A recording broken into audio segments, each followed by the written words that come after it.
should get started. And I'm going to begin by calling the meeting to order with roll call, and I can confirm that all councillors are in attendance. Is there any disclosure of pecuniary interest at this time? Seeing none, I will suggest a motion that the agenda be adopted as presented. Moved by Councillor Castle, seconded by Councillor Close. All in favor? And that's carried. I have a suggested motion for the approval of minutes of the Committee of the Whole meeting minutes of May 23rd, 2023 be approved and circulated. That's moved by Reed McLaren and seconded by Councillor Summers. All in favor? And that's carried. Communications, a bunch of mail from Fort Erie. Different things that are on their minds.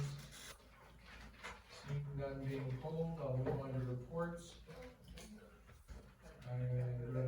First I'm going to pause and suggest that we, communications dated June 13th, 2023 be received as information.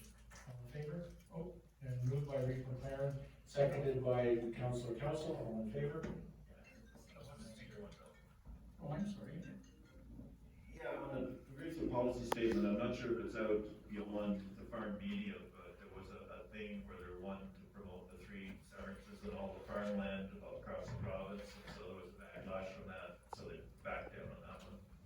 Because they weren't looking at the MDS setbacks or anything of that nature, they just carte blanche, they just wanted to have 3 services in every piece of land in the province, so that's been changed, taken away. Okay. So we've accepted the correspondence, and I'm going to move on to reports. First report is from the fire chief, Chief Richardson, regarding the fireworks. Thank you, Mr. Chair. So the first report for me tonight is on fireworks. This report came to council as a discussion of an individual passed on to a councillor of Montreal, sorry, Quebec, made passing a fireworks, but I don't know that completely, it was banned completely.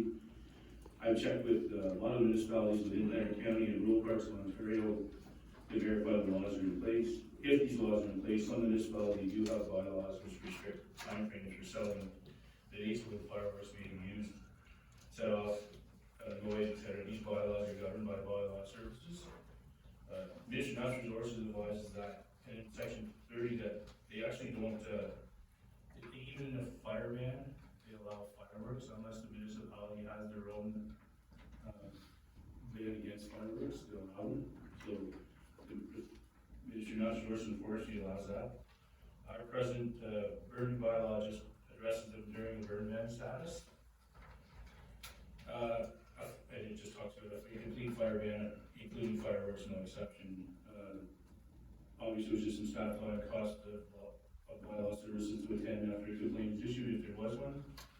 I listed 3 options, and my recommendation as at the start, the council direct staff proceed with option 3 of land report to keep FIR 2023-04. We continue the current restrictions as found in the burning bylaw 2018-05. I've also included on my is that I would suggest that we put in the next version of the bylaw for burning bylaw that we include flying lantern type style types.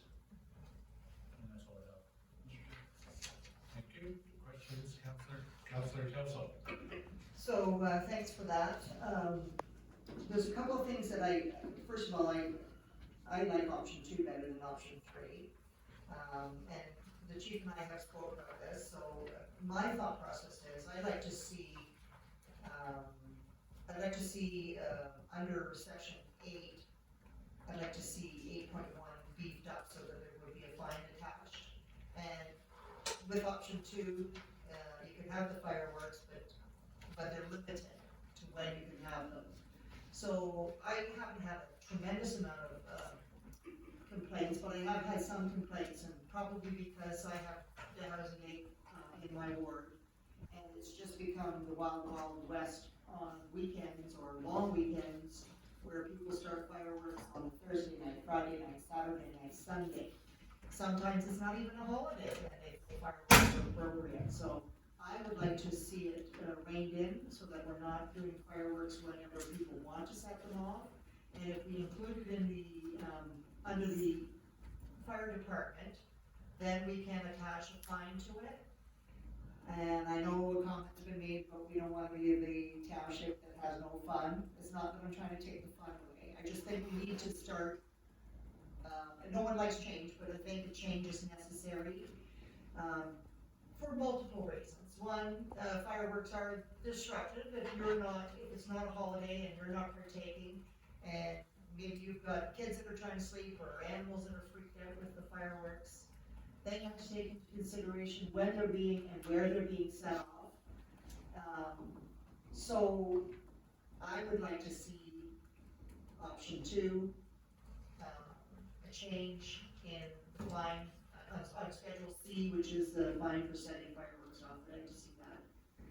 And I think the average one is about $100 and whatever dollars, so I'm like $250, and I get it. People may resist change, but once they realize that they can't just set off fireworks whenever, people will adapt. Councilor Roberts? I'll just add to that, sure, those are valid points, and, In the lakefront communities, there are, prolific fireworks, at any time of the weekend or at any time during the holiday season. It does have a lot of effect. I don't personally myself, my dogs freak out and take off and so chase them down sometimes because they're terrified and stuff, but there's no rhyme or reason. At any time of the day, you don't know what's, happening, and, certainly people in the holiday mood, pick them up for their kids or whatever, and, there is basically no rhyme or reason to any time of the day you have that.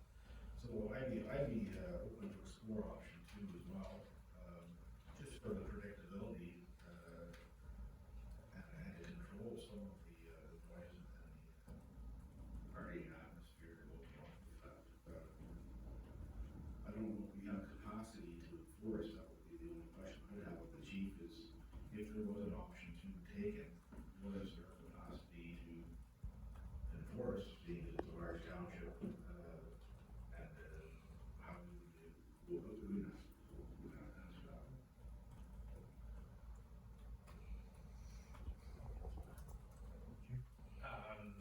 Councilor Roberts, at this time, I would say, whatever, if the council decides that we go ahead with option 2, then we would have to, we need to enforce it, but right now, manpower wise, it's not gonna be easy to run around the country to find out who set out the fireworks and why.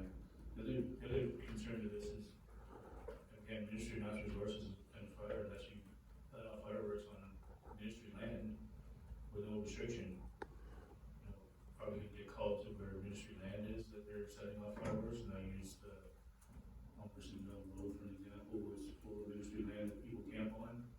Probably gonna get called to there, and we can't impose a fine on them. Councilor Close, and then Summers, then.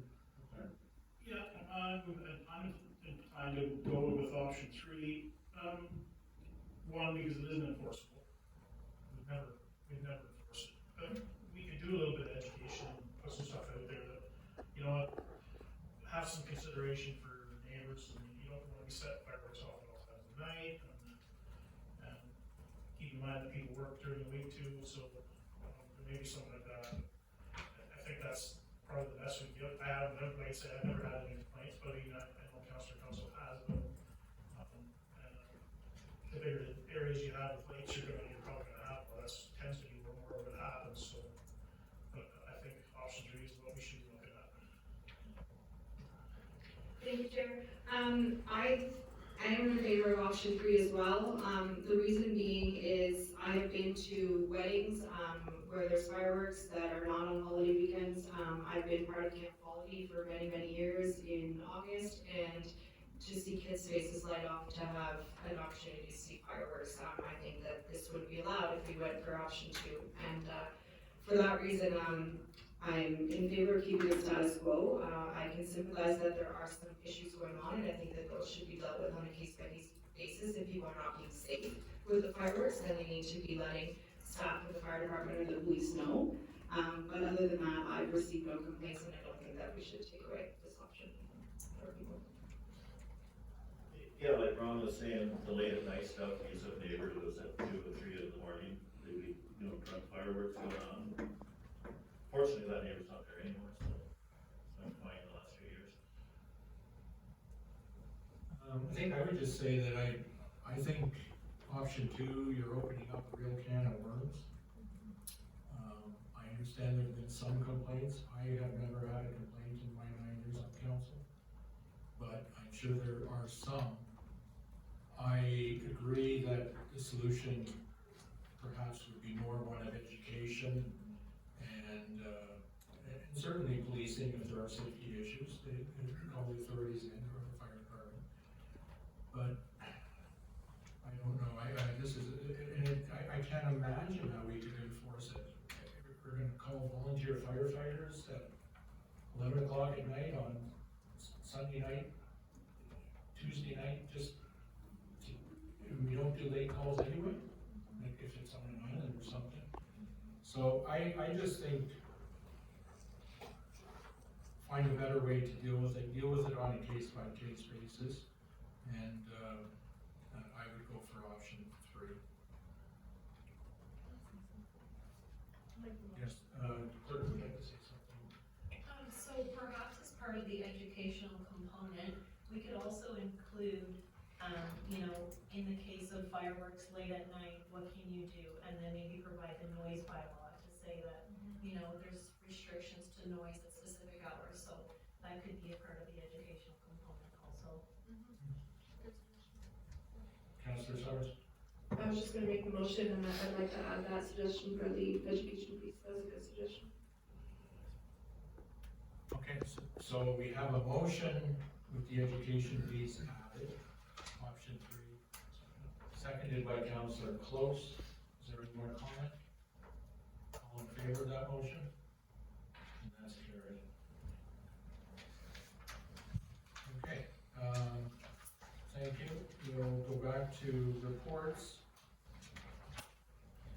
Community, there's a second one from Chief Richardson on the Fire Station 3.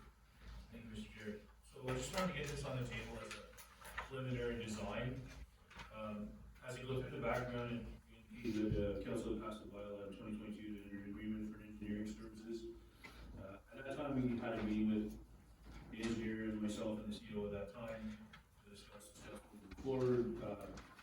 We did look for a possible location, and the location we come up with, obviously, it's not a secret thing, is that we asked to put it on the municipal waste site. We are still waiting for approval from MOE. It's been now approximately since November that they finally did a final. So we're 8 months in, not quite 8 months into it now, but they do say that it'll take between 8 and 12 months to receive the permit. So I did organize a couple field trips to go look at different fire halls. We did go in August of we went to last summer in mid-August, actually in July and August. We went and looked at a couple of fire halls. We went to Augusta. It was constructed in 2018. These fire halls range from $1.4 million in build to $3.6 million. Lisbon Kittley was built in 2021, and the South Shipwreck Hall was built in 2011. Most of the fire halls are basically similar designs.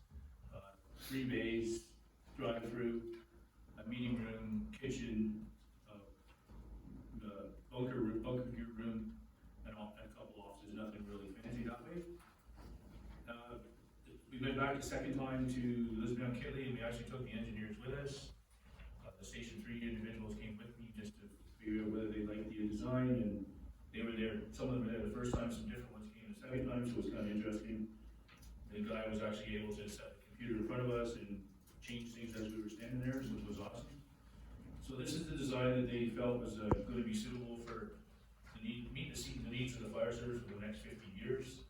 So put it as an option to council to approve the drawings as presented.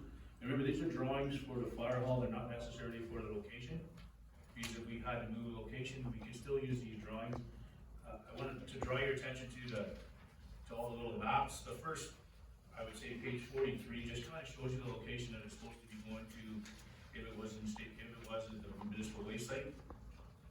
If you go to page 48, sorry, my numbers are really hard to see, just like your own, but shows the fire hall location, and you see the 3D drive-through bays. If you've been down Highway 29, this is actually the twin to Elizabeth Kelly's new fire hall. The only difference is they had a 10-foot door on their halls, and we've asked for a 12-foot door, so somebody's gonna take the door out of the mirror, I can see it happening. Or the mirror, or the mirror, and the door. So, the downstairs of this building is laid out, you walk in from the fire hall towards the front, and then at the front you walk into the office area, there's a kitchen at the far side, and a fairly big meeting room. This building could be used as an emergency operations center or an evacuation center, because the second floor, if you look at the next page, page 49, you'll see a big area there, that's kind of laid out on the top. That's the second level above the kitchen area. So when you go to the drawings on page 52, it shows you the rear elevation and the front elevation. It just shows you the in and out sort of thing. This by no means, this is actually a drawing for us. If you live in Elizabeth Achilles, it's backwards. Their meeting room's on the right-hand side of the building, on the top picture there. On the front elevation, there's on the front, on the right. So then if you look at the next page on 53, you see there's a set of windows on the ground level. There's also a set of windows on the top. This would allow that if the need of an event of a large event, the firefighters could use the room upstairs and still be able to go there and meet and do things, while the room downstairs could be used for somebody else. Could be used as an EOC, like I said, or an evacuation center. They could be having a dinner down there, or whatever. They can make it work. So the Elizabeth Achilles trying to do the same thing with theirs. They made it that way before they built it.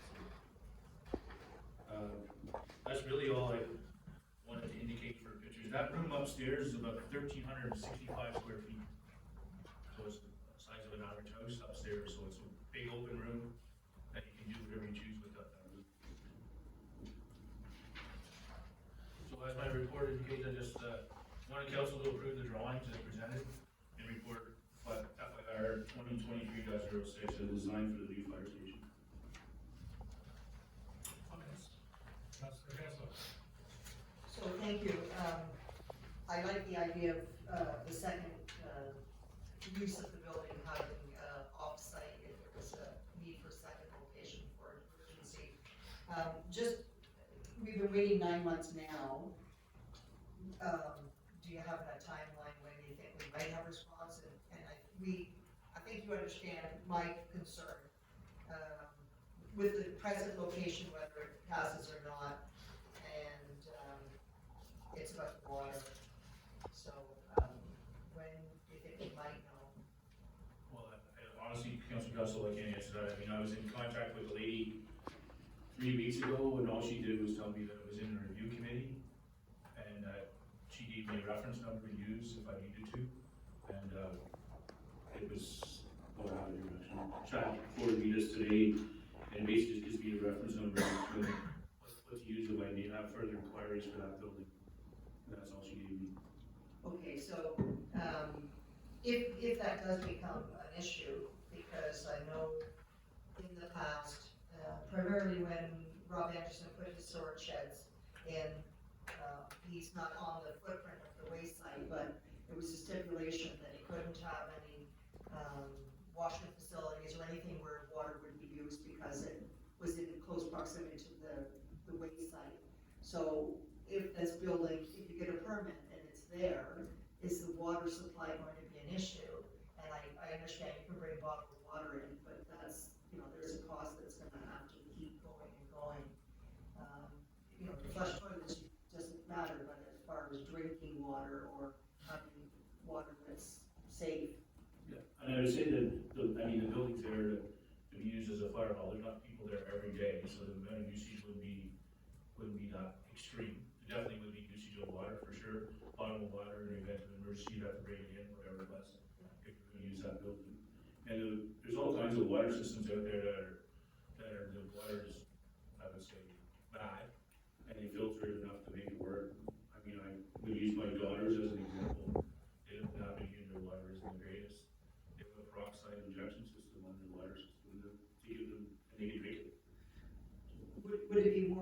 through the chair, would it be more extreme though because of the active landfill site there in the leachate area? That's my concern. Well, that would be. I understand that- you're- Yeah, that would be part of the geotech that has to be completed. The geotech was done across the road, indicated the water flowed away from there, not towards the site. Okay, I guess we'll wait and see. Yep. Councillor Close? Yeah, thanks for the report. Do we have a contingency plan? And the reason I ask is because we're looking at a project of this scope, we're looking at, there's what we want, or what we need, what we want, and what we can afford. There's three different things. So I just have a feeling that by looking at the design, it's gonna come in a little bit more money than what we think it's gonna be. And we may have to come up with some redesigns to try and make it fit within the budget that we can do, so. And that's 100%. We will contingency, we'll change if we need to as we go. Things can change within the drawing. These are just preliminary drawings. That was just a design that you guys felt could be suitable for the next 50 years. Remember, you're building a building for 50 years, not. Understood, but I mean, it's considerable cost, you're also putting on a well, septic, an entrance, and running hydro to it, so there's a lot of costs involved. That cost of building was including in all that, landscaping, everything. Reed McLaren? Yeah, a couple things, a second floor in a public building, does that not require an elevator? Not necessarily. Because I know here, if we did major renovations to this building, the lift comes out and an elevator goes in, which is extremely expensive to maintain. And the other thing, I have put forward to Gene, North Storm one, they put one up in Avonmore several years ago, $300,000. They're doing one in Chrysler this year, that's 50 by 100 for 700,000. I reached out to the fire chief and have received no comment. Nothing. The picture that I've seen is actually the one that's in Avonmore, and it has the ambulance station in it also, which makes it bigger.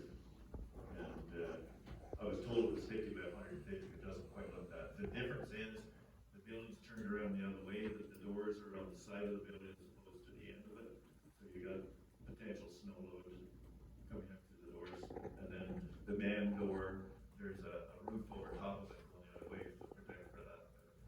That one is got everything inside it that you would have, plus the ambulance bay extra that we wouldn't have unless we get some more ambulances out in the countryside, which might not be a bad idea. Councillor Roberts? Just along the same lines as the contingency plans, what was the estimate in the master fire plan that was allotted to this, policy chief? I believe Councilor Rogers was $2 million. Was it 2 million? So is it? 2 million was for Irish, so anyway, it's a long ways away from 3.6. Do you have any kind of ballpark idea what that building would cost in $20-23? The building that's on there, that I'm So showing you, you can plan and is the one that was built in 2021. And it's the build cost around $2 million. So this one was 2 million in 2021. Yeah. It's the Elizabeth Kennedy building. So that would be what the kind of factor you're going to put on that for 2022. Oh, unfortunately, Councilor Rogers, I can't answer that part. Well, that's the only consideration that I would have is that if we're looking at this and we approve the preliminary design, are we committed to that type of building if it's well beyond our budgetary means? Councilor Rogers, again, it's a preliminary design, so if things gotta change, we will definitely change. I mean, this building does have stone on the front, doesn't mean we have to put stone on there. It's steel building, steel roof, doesn't mean we have to do those things. There's other things we can change to make it work. Inside of that budget that was in our master plan? Well, also, All I have. unfortunately, the master plan was done in 2021, or 2020, 2021, and we're now 2023, we're 2 years later. Inflation has gone up, so I can't say we do it in the money that was allotted in the master plan, to be honest with you. Well, that would be a financial discussion I'm sure we'll have to have. Oh, for sure. Just a completely different topic while we're here, seeing that you were out with field trips, is there any progression on the dry hydrant for the north, Ward 2? I was out there a few weeks ago looking at the site, I took a couple pictures. After I reach out to the MNR, I understand that's who goes after, so I reach out to MNR. Okay, any other discussion and questions, Councillor Summers? Thank you, Chair. The only thing I would add is, given the new mandates that are coming for accessibility, I think we should be thinking about an elevator and accessibility when we are looking at the designs. I think that would be a smart thing to look at, yeah. Okay, Councillor Burton. Thank you, Chair. So similar lines to what Councillor Summers just said with the second part from the accessibility perspective. I think that from a preliminary design, one of the advantages is we're gonna have changes whenever the money comes back, to make those discussions. But with a preliminary design, staff do have something that if a grant becomes available to really enforce and support that grant application, that we have to jump all over, obviously, if it becomes available. So in that aspect, I don't have issues approving a preliminary, so we can just potentially change the wording to say preliminary drawings, just so that we're all comfortable with the fact that when we see the actual, Class D, Class C, once we start seeing some of these costs, to be able to make those decisions of probably not gonna stone on the outside, those type of things.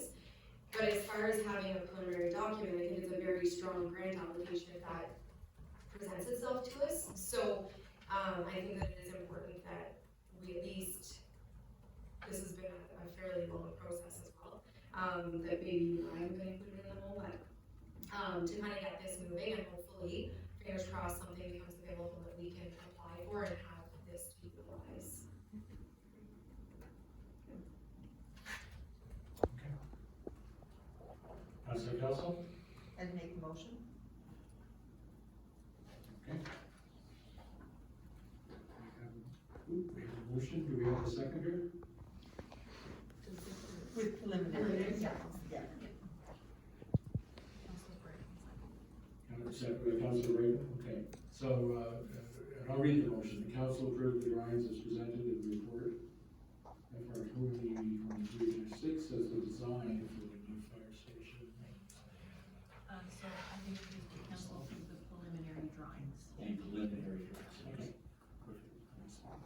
All right, thank you. All in favor? Thank you, Jerry.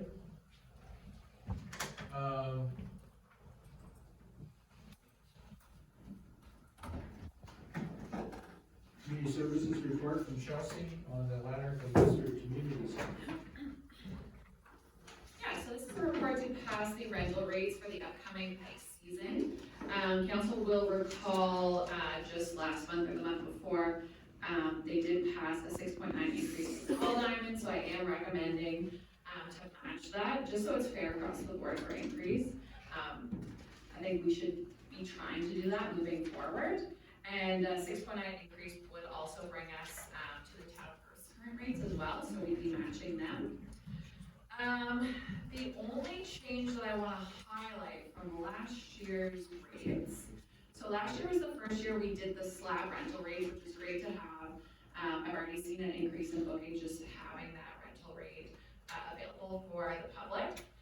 So last year what we did was we had a 4.5 hour event rate and a 9-hour event rate, but there's no hourly rate. So what I've been finding difficult is if a booking is 7 hours or 1 hour or 2 hours, we don't have something to charge the people with that. So I just divided the rate by 4.5 and 9 hours, and they both matched and came up with that hourly event rate.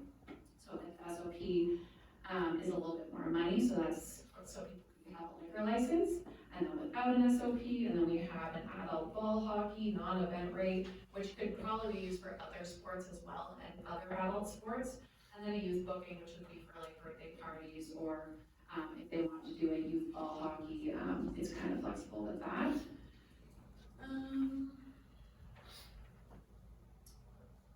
And then I did give council some options for 2%, 5%, 6.9, or 10.75, which is the same options that I gave for the ball diamond. So I did give you guys the option to pick which one, but I am recommending the 6.9. Comments?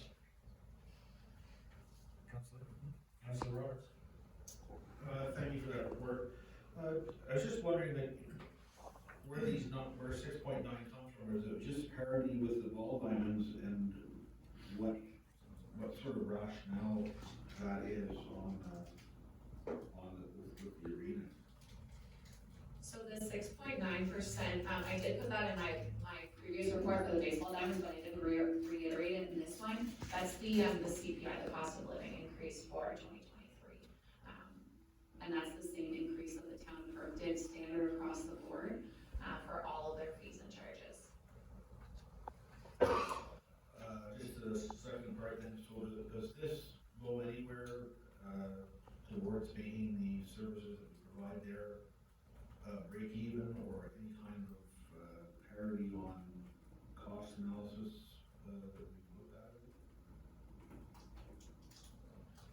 So I did put in what we budget annually for rental rate revenues for the year, and it does come in pretty close to around there. I haven't seen the total final numbers for this year, for, I guess, last ice season, not this year, for what rental rates came in. I think we're around 90-ish, but then the total amount spent for supplies and stuff, but I do believe it comes pretty close, but we could take a closer look at that when we get the budget and all of that finalized. Okay, Councilor Close? Thanks for the work. Yeah, I just want to comment, I'm very happy to see the facility starting to be used more in the summertime in the off season, which is really, really good. It shows that people are taking advantage of the things that our house has to offer, so I'm glad to see that. The more it happens, the better. Reed McLaren? Nothing yet on the hall upstairs for renting, piece of work. It's closed. Councilor Summers? Thank you, Chair. Chelsea, I can't recall exactly what you said, but at rec, we had talked about where the rec master plan is at for a joint use agreement. I have a bit of an issue of trying to match growth rates when we're not matching, we're not comparing apples to apples. So I just wondered where we're at with the joint use agreement, because that's gonna factor in whether we do, resident or non-resident fees. So if you could just speak to that, that would help me. So unfortunately, the director of, I think she is the director of community services in Perth, she retired, Shannon did, and she's been a huge advocate for this agreement. I also have been as well, obviously, because it's a huge, a big opportunity for the township. So the new person taking Shannon's place started this month, and Shannon was just getting her introduced to the position, and then we were planning on having a meeting with all the townships involved to go over it. There is a draft contract already that exists, and we're just tweaking it a little bit, so it's very close to coming to fruition. And I would like to see it before I leave in November too, so that's kind of I'm trying to get everything through before November, so hopefully before November we'll see something. Okay, can I just add to that? Of course. Then I'm not sure what council thinks, but given that, I'm wondering what everyone would think then to defer this a little bit till we have some more numbers from this year's budget. We can look at the joint master plan and just do a little bit more concrete research so that we're offering the best prices for our residents. So maybe bring it back in August. Yes. The only reason I wanted to get it passed now before the break is Tay Valley Hockey runs their hockey program out of our arena, and they are really pushing me for their rates so that they can get their rates established to charge and start, like they're doing registration and stuff right now. So I do normally pass in June for that reason, just so they know what they have to pay. Yeah, and I think the past 2 or 3 years we have been matching the town of Perth's rates, so that's kind of been the history of it. Maybe I would just comment that I think in this case, 6.9% is a little bit more of a coincidence that it matches. Many municipalities are increasing by the cost of the CPI this year, which is 6.9%. So if you take that as a matter of policy or for your general approach, so that's why I would support that 6.9. I think we did it for the ball diamond for the right reason. We will fall behind if we don't keep up with the cost of living, and we will provide those services. As simple as that. Councilor Cole. Yeah, and I agree with that. I also would say that, in some ways, I think we offer more, we have more to offer than facility. As someone who's played there since I was a kid, I always thought the ice surface was better than Acton was in Perth. They may have a little bit better right now, aesthetic-wise. I think when we finish our upgrades to the arena, we won't be on par with Perth, we'll be ahead of Perth. So, and I think a lot of people that use our facility aren't just from Lanark Highlands, there are people from outgoing areas, so, yeah, I'm in favor of the 6.9. Comment, Councillor Kelsey? No, I'm just gonna make the motion with option 3. Okay, so we have a motion moved by Councillor Kelso to move option 3. Somebody tell me what it is. 6.9, yeah. So, and that's seconded by Green Fire. Any further discussion? All in favor of that motion? Three, carried.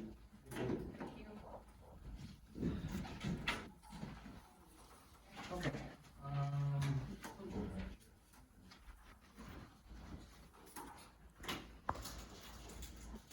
We now have a report from Chad on a whole bunch of numbers, surface treatment project. Thank you, Chair, good evening, Council. So, just to foreshadow the three reports, it's your friendly Public Works Manager coming back to you looking for approval for funding. Each of these reports, I feel the information is outlined in there and, past practices, the history of it, and I think the options are reasonable, so I feel the information's there and I understand that, the circumstances that we're in. So this first one is for surface treatment. The area selected is the Sheridan Rapids Road from the 3rd concession westerly for only 1.3 kilometers, and that is the area that has exceeded its lifespan. After that, I think the road is in decent shape, so this area is just selected for that particular component. Tender was made available to the public, and there was 2 bids received. In the chart, on page 2, I thought it was important to put in what the budget, the draft asset management plan had included for that section of road, and I did the math underneath, because the road segments are split up, so it's not that specific 1.3 kilometers isn't like a line item or a road segment. So the math is there to basically come up with 116,000. I wanted to put that in there based on what the actual bids that came in, because the lowest bid is almost on, well, it's $158,000. So it is over that draft asset management plan amount. But I think it's important to note that that was created in 2019 and may not have included culverts or the aprons or ditching, brushing. So that's kind of foreshadowing another point, which in the budget you're going to see a road need study come about or request to, which I think that's important because it's going to update this 2019 document. So the highlighted in yellow is what's recommended by staff is to go with the lowest bidder, which was Cranes, for the required items in the tender are items A, the provisional items for B, and provisional item C being fog seal and to line paint one center line from basically the beginning of the new surface treatment right to the end of the road. Like to the end of the Sheridan Rapids Road to Iron Mine Road. As for the financial component, so we do have the cost there, it's $157,989. In the past, these projects have been funded with a combination of levy reserves or gas tax. So obviously with deliberations and discussions with the new treasurer, we will come up with what the best methods to draw these funds from and have that in 2023 budget deliberations. So I have some recommendations there. Obviously the first one is to proceed with the lowest bidder with the items that were recommended. I might just actually have 2 other little things here. From past years, so 2021, there was, for the surface treatment projects, it was $350,000 spent on the project. In 2022, it was, I'm rounding up here, $607,000. So obviously this project was just the one road segment that was the worst, that one of the worst in the township that I thought we would address, obviously in the circumstances we are. This is just the one project that I put forward for service treatment. Regional Fire. Yeah, I don't know if you tried, the hogs, layer looks fairly, low in this one for cranes. Cause I know Beckwith did a tender this spring and it was $1.3 million and they priced it with both hot mix and tar and gravel with the hog layer. It was $2,200 difference, but I don't know what other work was involved in it, so they went with the hot mix for $200,000 more. But, and talking to Cranes for that one also, Wib said it was the hog seal, the cost of it that pushed it up, but it's either, you know, not much more than half of what Greenwood is for the hog seal.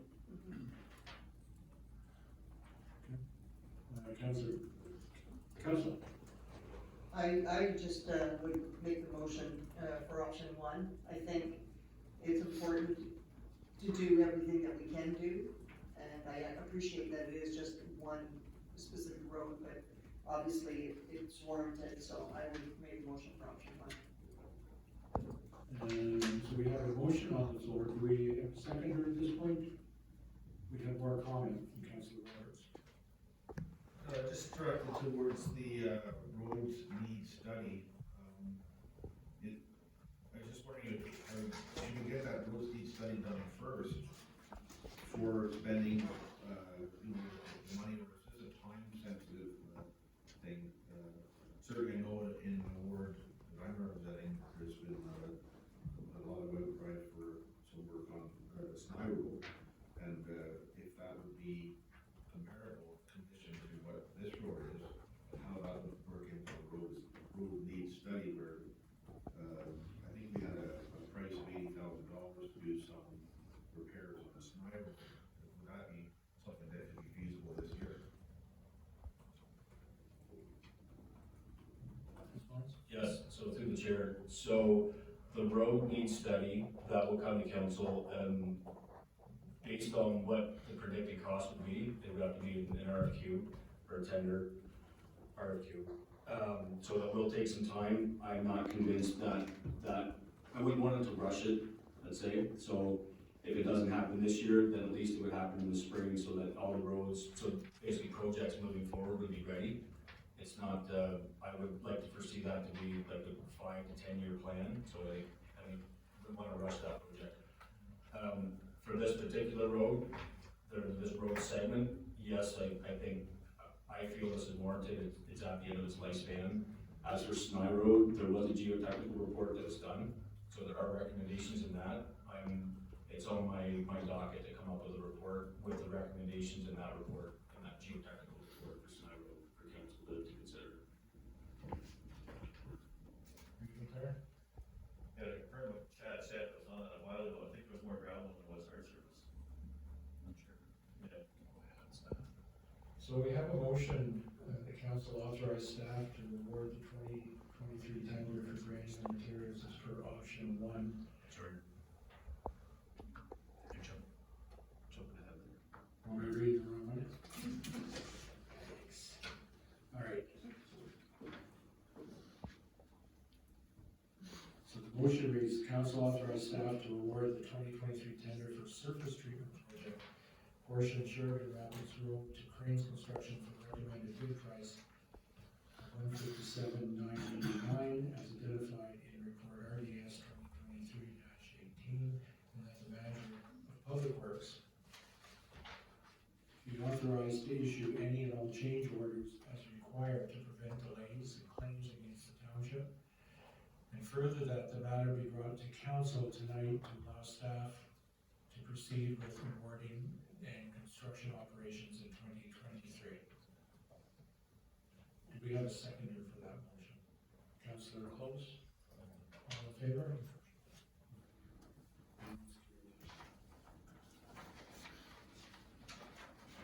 So the second item, which I'm going to just jump back in on the regraveling of various township roads. Thank you, Chair. So this tender was put out to the public as well. I'm just gonna do a little bit of background here. So I brought this up last year when we or suggested to award the tender for the granular materials. So in 2022, that's still the same, so 11 road segments were selected from the 117. This is from the draft asset management plan. So in this year, the 12 segments, which total a little bit more kilometers, were selected from the list now. There would be 154 road segments that were to receive re-gravel up to and including 2023. So obviously, again, these values are increasing, right, based on the bids, just cost of inflation, and again, if they're based off the 2019 draft asset management plan, then they're still, let's say, they're out of whack. So in the tender itself, I did put two options in there. So I'm just walk you through these tables just to try and clarify things. So table 1 was the tender results. So the highlighted yellow column, or that section, was black crushed granite, which is a superior material. I wanted the pricing on that. However, based on the actual values that came back, I'm not gonna recommend moving forward with those. But sort of the lowest values of each of those two, so there was two companies that bid on this tender. So of the lowest values of each one of those the value, or sorry, the totals for the black crushed granite. The other columns are in green, so granular M, crushed quarried stone, which is usually what's placed on. Of those two contractors, the highlighted green ones are the lowest of each of those. So then the lowest total for granular M was $611,000 for those 12 road segments. So moving that forward then to the next table, table 2. I'm recommending, so option 1 is in green, which is all those 12 segments or 12 road segments for a total of 611. Or option 2 is they're in red text. So there's 6 road segments that are I can say the worst of those 12, and that value is $355,000. Again, in the past, the way the funds or how these projects were funded was either a combination of levy reserves, gas tax, and again, we'll discuss obviously with the treasurer, bring that forward the best method in the 2023 budget. For values in the past, I just wanted to add this as well. So in 2021, re-gravel tender results that was awarded was $358,000, and in 2022 it's $348,000. So obviously, option 1 is well above that, and option 2 is kind of within that pattern that's happened in the past couple of years. But I still would like to bring forward, like this is 12 road segments of the 154 to be done by 2023. I just think that's important that council understands that as you kind of we're the holder of the draft asset management plan, so I just want to put that information out that you're aware of it.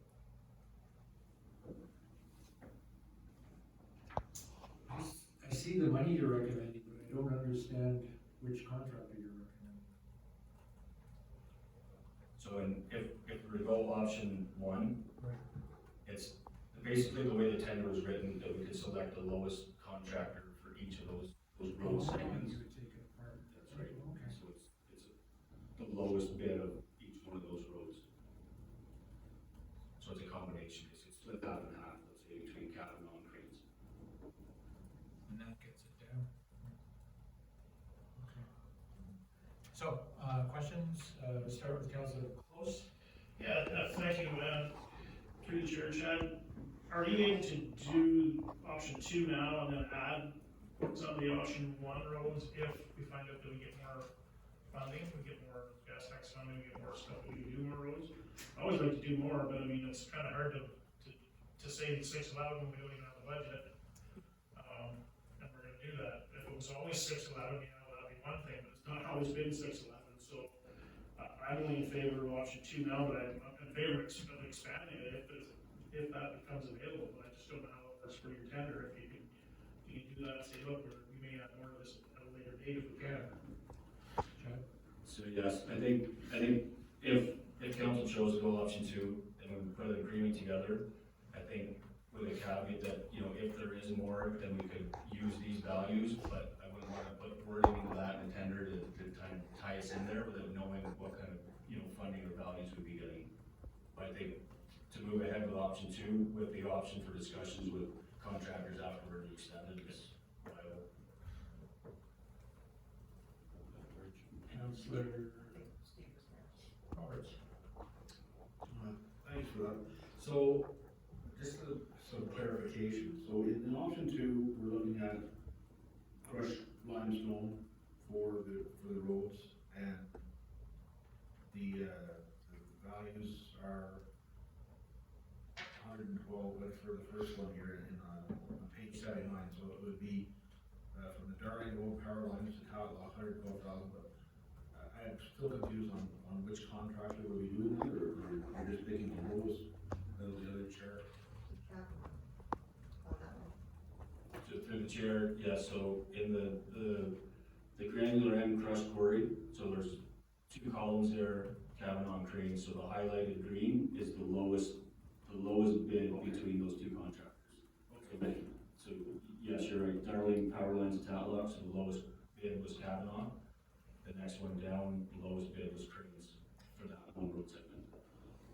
So, have we approached, not to do your job at all, but have we approached a price looking at, these are the roads we want done, and get a price on one contractor doing them all? Or we sort of put a tender out and now we're piecing it together for approvals?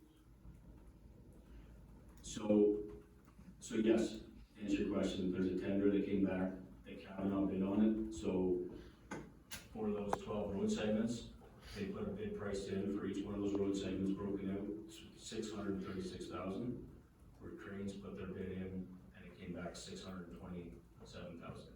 So I realize that in our contract, RFQs, we state that, we can do that, where we pick the lowest for each one.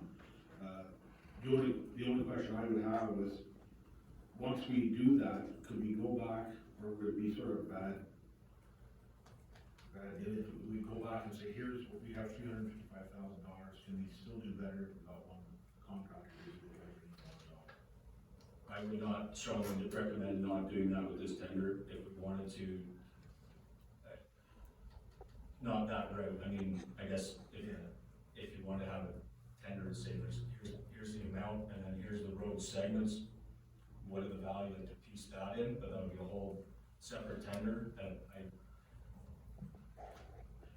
understand that, it's just that, we're doing it, and then from a contractor's point of view, some of these prices that are in there would be, maybe there because they were considering doing the whole thing.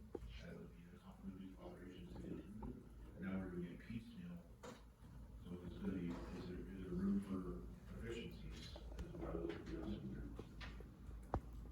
through the chair, I disagree. The contractors in the tender, it's very clear, the road segments are there, they're saying there that it's the best price, so it's giving the township the option to choose the lowest, but it still gives them, it's the contractor to determine the council to come up with the best price. So I feel this was fair. Yeah, to confirm that, years ago, they used to do a block tender. I think there was times that we were paying more money for close roads to the pit, because the pits were all coming from here, but the neighboring towns would get lower tenders for the ones across. This way it makes it fair for everybody, they know exactly the piece of road that it's going to, and put prices to go to that road, and depending on where their source is coming from, because it could be coming from multiple sources. And I think the black granite is probably the source out here, and they're doing mostly limestone. I think they're hoarding the granite. Okay, Counselor Kelso. So, Chad, just through the chair, 12 roads out of how many? 154 roads? Okay. So, and I can appreciate that we don't have a budget, we don't know exactly where we're at, but my way of thinking is, I'm in favor of option 1. I say, out of 12 roads at 154, we gotta start somewhere. and I think sometimes trying to, I appreciate being cautious because we don't know where we're at right now, but I think that 12 roads out of 154 warrants that we do the option plan.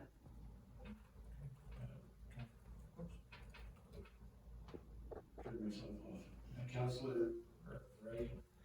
Thank you, Chair. So I'm going to go with Councillor Close on this. We have not seen budget, we haven't seen 2021 year end based on the FIR that's up online. We may have a deficit to deal with there as well.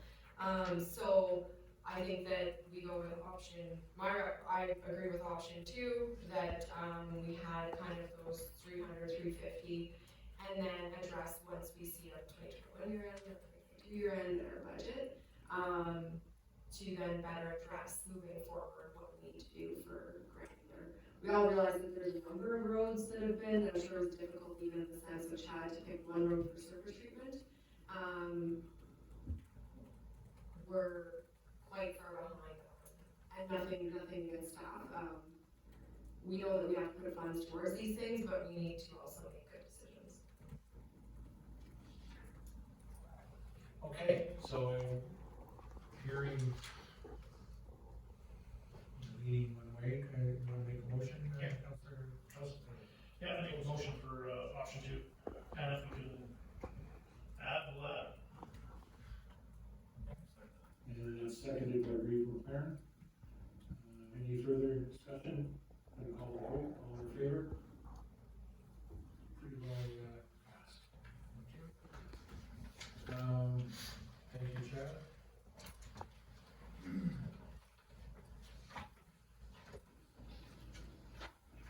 Now we're gonna do a report on the, Summer Road proposed CAZ contaminant attenuation zone.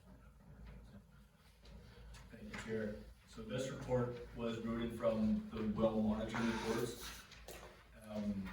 that are brought annually, but most recently during the discussions at the county meeting of Committee of the Whole, May 23rd. This was obviously one of the recommendations, and kind of spoke more about it, to move forward with the actual obtaining the CAZ.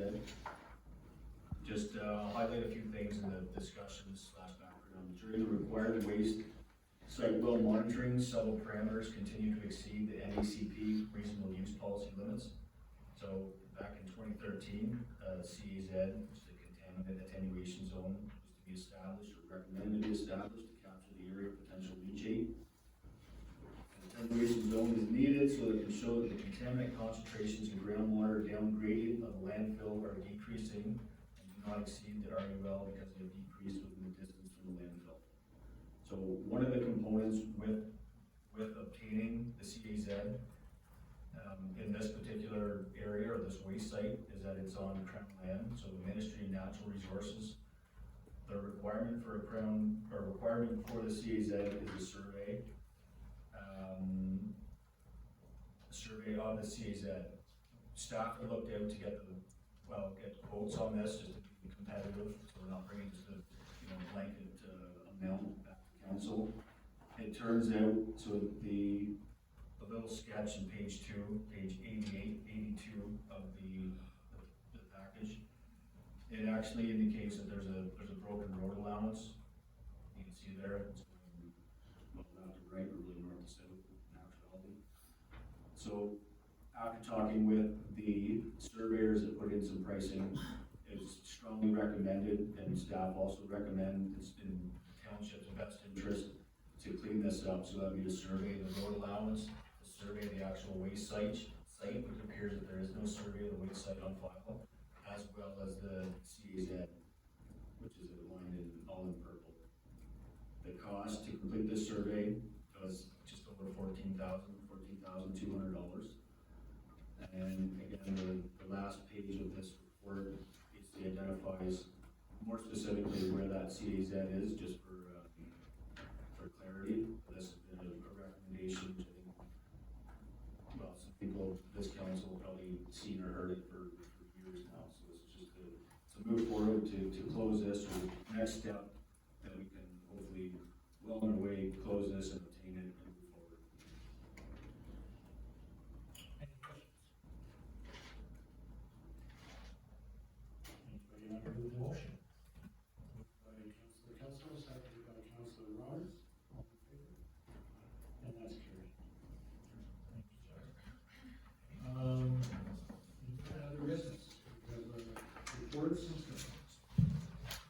Councillor Roberts, any report on the police service? Okay, and I presume no joint county committee, I'm not sure if that's functional these days. The library board, Actually, I did receive a message from Amanda.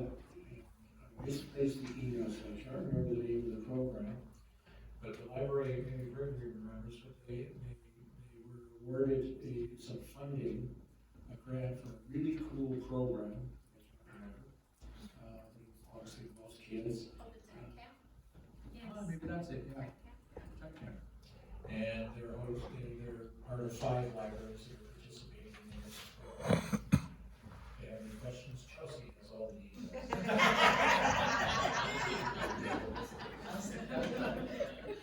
I will find the email. Back to, the youth center, Councillor Kelso. We have a meeting tomorrow night. Museum board, Councillor Close. Yes, thank you. I would like to take the opportunity to invite all the council and all the public to this Saturday. We're hosting at the Lanark District Cemetery a fire celebration of the history of the Lanark fire. We have some musical entertainment. There's going to be silent auction, video footage of the actual fire from 1959. Probably some display set up. We got a special project by Zoe, and I'm not sure what her last name is. I think Alexander, is it LaFleur? Okay, who is 9 years old and is going to, she's got a project on it, is going to present that. So, yeah, I think it's a great opportunity and try to get the word out to, and try to raise some funds for the museum. So, yeah, the museum is open and I believe repairs are starting there tomorrow. Thank you. Middleville Museum, Councillor Brayton. Thank you, Chair. So, there's actually a meeting tomorrow, but we also have an event, our Strawberry Social is June 24th, so if anybody wants to come out for that and have a little strawberry dessert, we have that going on. Happy Saint Jean Baptiste Day. It's my birthday too, thank you, Craig. There's a plug. Allison, back to you on Mississippi Valley Conservation Party.